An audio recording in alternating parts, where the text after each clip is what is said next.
जब न ब्रह्मा थे, न विष्णु, न शिव, जब समय खुद सोने के गर्भ में विश्राम कर रहा था, जब केवल अंधकार था, तब भी कोई था जो समय से परे था, जो मूक आकाश में मौन स्वर की तरह स्थिर था। क्या वो सदाशिव थे या वो नारायण थे, या फिर ये दोनों एक ही अद्वितीय सत्ता के दो मुख थे?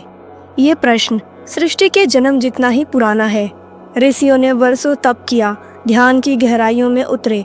कुछ ने उन्हें सदाशिव कहा, जो केवल साक्षी हैं, अपरिवर्तनीय हैं, नित्य हैं, तो कुछ ने उन्हें नारायण कहा, जो सृष्टि में प्रवेश करते हैं, लीला करते हैं, मार्ग दिखाते हैं। एक शिष्य ने अपने गुरु से यही प्रश्न किया, गुरुदेव, सदाशिव और नारायण क्या ये दो हैं? गुरु मुस्कुराए और बोले, यह प्रश्न शब्दों से नहीं, अनुभूति से समझना होगा। और उस दिन शिष्य को उत्तर नहीं, ब्रह्म की झलक मिली। एक ऐसा अनुभव जो आत्मा को स्पर्श करे, मन को पार कर दे। और आज वही रहस्य आपके सामने खुलने जा रहा है, इसलिए वीडियो को आखिरी तक जरूर देखिएगा। सनातन परंपरा में शिव और विष्णु दो नाम हैं, दो रूप हैं, लेकिन जिस तत्व को वह दर्शाते हैं वह एक ही है।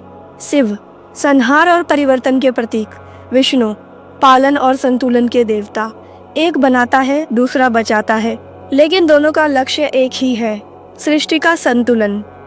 कभी आपने ध्यान दिया, जब विष्णु संकट में होते हैं तो शिव सहायता करते हैं, और जब शिव तांडव करते हैं तो विष्णु मोहिनी रूप में आकर उन्हें संतुलन में लाते हैं। क्यों? क्योंकि दोनों एक ही शक्ति के दो पहलू हैं। ठीक वैसे जैसे अग्नि की ज्वाला और उसकी तपिश, जैसे जल की शांति और उसकी गहराई, शिव, विष्णु और ब्रह्मा ये तीनों रूप हैं एक ही चेतना के, जिसे अद्वैत वेदांत परम ब्रह्म कहता है। जो सृजन करता है वो ब्रह्मा बनता है, जो पालन करता है वो विष्णु होता है, और जब संहार करता है तो शिव बनकर प्रकट होता है। इनकी कोई उत्पत्ति नहीं, ये स्वयंभू है, अर्थात अपने आप से प्रकट हुए हैं। ये ना जन्मे हैं ना मरेंगे, ये हैं, बस हैं। हर पुराण इस एकता की गवाही देता है। स्कंद पुराण कहता है, हरि शिव शिवो हरि। पद्म पुराण में शिव स्वयं विष्णु सहस्त्र नाम का जाप करते हैं, और विष्णु शिव को प्रसन्न करने के लिए अपनी आंख तक अर्पित करते हैं। हरिहर रूप, जिनमें आधा शरीर शिव का होता है और आधा विष्णु का, वह मूर्ति नहीं, वह संकेत है कि ये दोनों एक ही हैं। अगर आप गहराई से देखें तो विज्ञान भी यही कहता है। क्वांटम फिजिक्स कहती है हर कण एक साथ वेव भी हो सकता है और पार्टिकल्स भी। तो क्या चेतना, जो सब कुछ का मूल है, वह भी शिव और विष्णु के रूप में संपादित नहीं हो सकती? मानव मस्तिष्क भी दो भागों में काम करता है, तर्क और भावना। शिव चेतना का वह भाग है जो पुराना तोड़ता है, विष्णु वह शक्ति जो व्यवस्था बनाए रखती है। दोनों मिलकर ही सृष्टि को आगे बढ़ाते हैं। आप नदी को देखें, वह पानी है, समुद्र भी पानी है। क्या आप कह सकते हैं कि दोनों अलग हैं? नहीं, रूप अलग हो सकते हैं, पर तत्व एक ही है।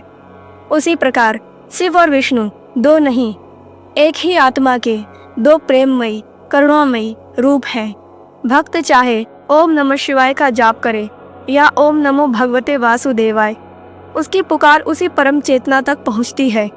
यही सनातन धर्म का गूढ़ रहस्य है। वह धर्म को विभाजन नहीं करता, वह धर्म जो सभी देवों को एक ब्रह्म की लीला मानता है। अब आप बताइए, क्या शिव और विष्णु अलग लगते हैं, या अब महसूस हो रहा है कि शिव की जटाओं से बहती गंगा और विष्णु की नाभि से निकलता कमल एक ही सत्य की दो धड़कनें हैं? अगर यह ज्ञान आपके हृदय को छू गया हो तो इसे औरों तक पहुंचाइए। कमेंट में लिखिए हरिहर एक है, और जुड़े रहिए हमारे साथ ऐसे ही और ब्रह्म यात्राओं के लिए। हरि ओम तत्सत। जय शिव शंकर, जय नारायण। धन्यवाद।